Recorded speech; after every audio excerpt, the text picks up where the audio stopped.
نحمدہ و نصلی علی رسولہ الکریم. Viewers from mine of knowledge, السلام علیکم. ڈپریشن انسانیت کے لیے بڑا چیلنج بن چکا ہے.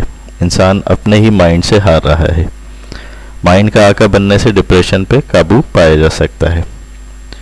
تاہم یہ جاننا ضروری کہ ڈپریشن کیوں ہوتا ہے اور اس کا کیا علاج ہے. کچھ لوگوں کے خیال میں ڈپریشن کی بیماری ایمان میں کمزوری کی وجہ سے ہوتی ہے، لیکن عملی صورتحال اس نظریے کی تائید نہیں کرتی. یہ الگ بات ہے کہ مضبوط ایمان ہمیں مایوسی سے بچاتا ہے، لیکن تصویر کا دوسرا پہلو یہ ہے کہ بڑے مضبوط ایمان والے بھی حالات کے چیلنجز کا مقابلہ کرتے کرتے کسی وقت ڈپریشن میں مبتلا ہو سکتے ہیں.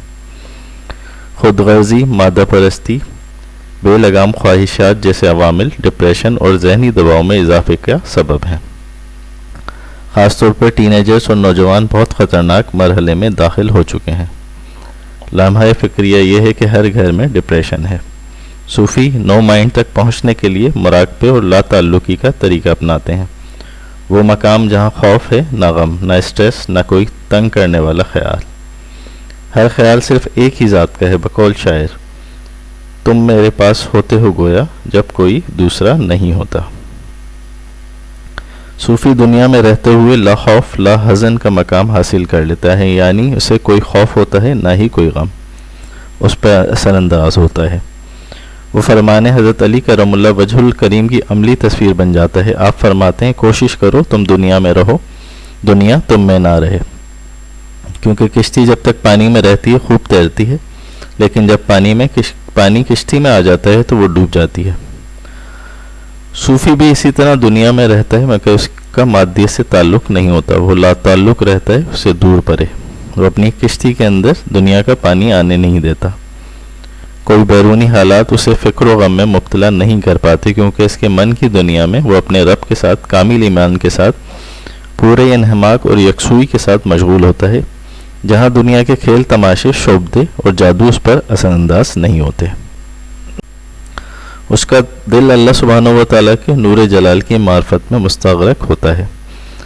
جب وہ دیکھتا ہے تو قدرت الہی کے دلائل کو دیکھتا ہے، اور جب سنتا ہے تو اللہ سبحانہ و تعالیٰ کی آیتیں سنتا ہے، اور جب وہ بولتا ہے تو اپنے رب سبحانہ و تعالیٰ کی ثنائی کے ساتھ بولتا ہے. جب حرکت کرتا ہے تو اطاعت الہی میں حرکت کرتا ہے، اور جب وہ کوشش کرتا ہے تو اسی کام میں کوشش کرتا ہے جو قرب الہی کا ذریعہ ہو.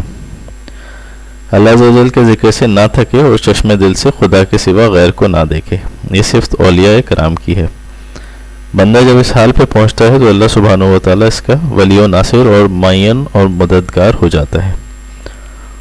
وہ رضا الہی میں مستغرق رہتا ہے، بے نیاز دنیا سے، غم اور خوف سے بے نیاز.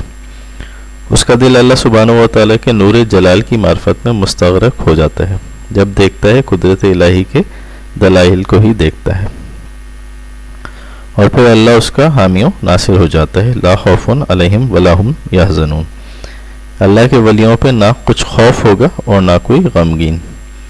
مفسرین نے اس آیت کے بہت سے معنی بیان کیے ہیں. 3 معنی خاص قابل ذکر ہیں کہ مستقبل میں اللہ کے دوستوں کو عذاب کا خوف ہوگا، نہ موت کے وقت وہ غمگین ہوں گے، اور حال میں بھی ان کا یہی ہوگا، نہ انہیں عذاب ہوگا، عذاب کا خوف ہے، نہ موت کا، اور دنیا کے کسی غم اور فکر کا ان کو خوف نہیں.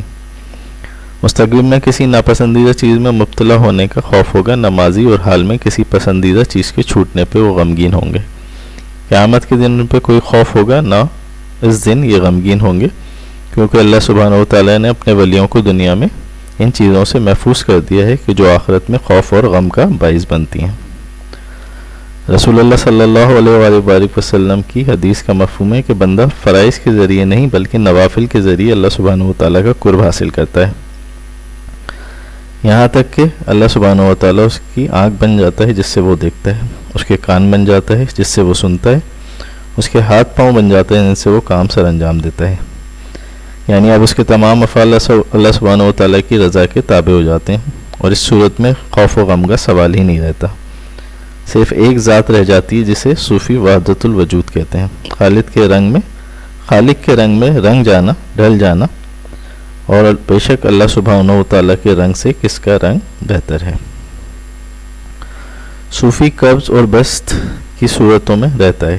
کبھی وہ خوف میں بھی مبتلا کیا جا سکتا ہے، اور کبھی بہت زیادہ شاداں اور فربدہ بھی ہو سکتا ہے، وہ بس کی کیفیت ہوتی ہے۔ لیکن نو مائنڈ تک پہنچنے کے بعد صوفی ان تمام کیفیات سے بھی بے نیاز ہو جاتا ہے اور صرف حق کی تجلیات میں کھویا رہتا ہے۔ صوفیاء کرام کہتے ہیں کہ اہل جنت کے اعمال حسنہ جنت میں طرح طرح کی نعمتوں کی شکل اختیار کر لیں گی، اور ان کو اپنی دنیاوی نیکیوں اور اخروی ثمرات میں ایک خاص مشابہت نظر آئے گی۔ جیسا کہ قرآن میں بابا آدم کو منع کیا گیا کہ اس درخت کے قریب نہ جانا ورنہ ظالموں میں شمار ہوگے۔ ممانعت دراصل درخت کے پھل کی تھی، لیکن قرب شجر سے بھی روک دیا گیا۔ صوفیاء کرام کہتے ہیں کہ مشائخ بعض اوقات مرید کو مباحث سے بھی روک لیتے ہیں، اس کی وجہ بھی یہی ہے۔